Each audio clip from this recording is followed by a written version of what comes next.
आज आपण पाहत आहोत रक्षाबंधन स्पेशल मिठाई, ती म्हणजे बेसनची बर्फी। जर ही बर्फी कडक होत असेल, पाक व्यवस्थित बनत नसेल, प्रमाण चुकत असेल तर आजचा व्हिडिओ आहे फक्त तुमच्यासाठी। अगदी कमी साहित्यात होणारी आणि अतिशय सोपी अशी ही रेसिपी आहे।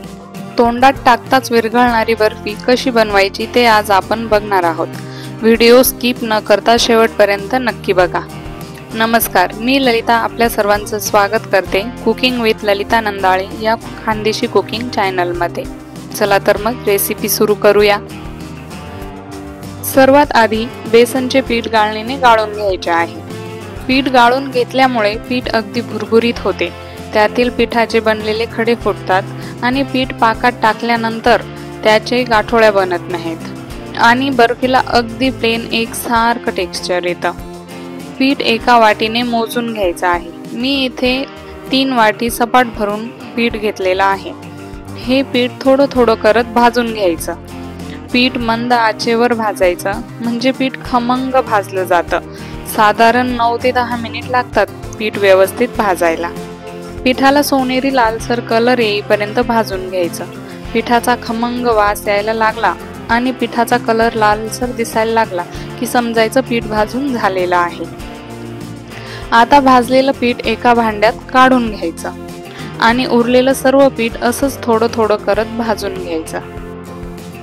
आता साखरेचा पाक करायला घेऊया। 3 वाटी पिठासाठी 2 वाटी सपाट भरून साखर घ्यायची आहे आणि पाऊण वाटी पाणी घ्यायचे आहे। पाणी कमीच वापरायचे म्हणजे पाक लवकर बनतो। गॅस मंद आचेवर असू द्यायचा आणि कंटिन्युअसली हलवत साखर पूर्णपणे पाण्यात विरघळून घ्यायची। आपण पाण्याचा वापर कमी केलेला आहे आणि गॅसची फ्लेम फुल केली तर साखरेतलं पाणी लवकर आटते आणि साखर पूर्णपणे पाण्यात विरघळत नाही, म्हणून फ्लेम कमी असू द्यायची। साखर विरघळते आहे तोपर्यंत एका ताटाला तूप लावून घ्यायचे आहे। तूप व्यवस्थित ताटाला चारी बाजूंनी पसरवून घ्यायचे आहे। बर्फीचं मिश्रण ताटाला खाली चिटकून बसू नये म्हणून तूप लावणं आवश्यक आहे। तुम्ही तुपाऐवजी तेलही वापरू शकतात। साइड बाय साइड साखर विरघळलेली आहे की नाही ते पण चेक करत राहायचं। अजून साखर पूर्णपणे विरघळलेली नाहीये। आता आपण 7 ते 8 वेलदोडे खलबत्त्यात बारीक करून घेणार आहोत। वेलदोड्याची टरफलं वेगळी करून घ्यायची। वेलदोड्यांमुळे बर्फीची चव दुप्पट होते। तुम्ही वेलदोड्यांऐवजी इलायची पावडर पण वापरू शकता। साखर पूर्णपणे विरघळलेली आहे। आता हाय फ्लेमवर 4 ते 5 मिनिट पाक होऊ द्यायचा आहे। पाक व्यवस्थित झाला आहे की नाही हे चेक करण्यासाठी एका भांड्यात थोडं पाणी घ्यायचं आहे आणि त्यात पाकाचे 3 ते 4 थेंब टाकून घ्यायचे। पाक टाकताच पाण्यात विरघळत असेल तर पाक कच्चा आहे, पूर्णपणे बनलेला नाही, आणि पाक टाकताच पाण्यात विरघळत नसेल तर त्याची गोळी बनते का बघून घ्यायची। गोळी बनत असेल तर पाक हवा आहे अगदी तसाच बनलेला आहे। आता त्यात सर्वात महत्त्वाचा पदार्थ ऍड करायचा आहे, तो म्हणजे साजूक तूप। 3 ते 4 चमचे साजूक तूप पाकात घालून घ्यायचे आहे।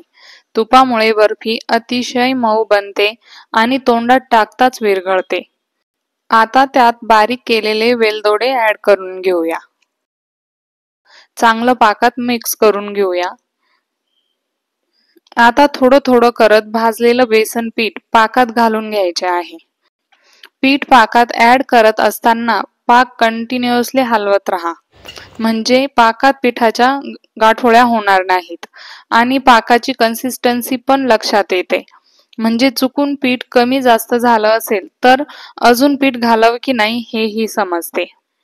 तुम्ही पाकाची कन्सिस्टन्सी बघू शकता, अगदी परफेक्ट आहे।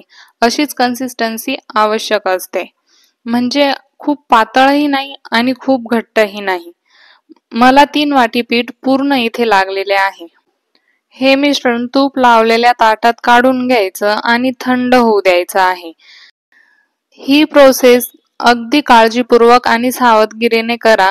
पाक अतिशय गरम असल्यामुळे चटका बसून फोड येण्याची शक्यता असते, ताटात काढलेलं मिश्रण पूर्णपणे थंड झाल्यावर त्याचे आवडीप्रमाणे आकार देऊन काप करून घ्यायचे आहेत.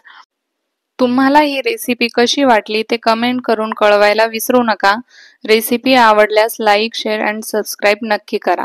धन्यवाद.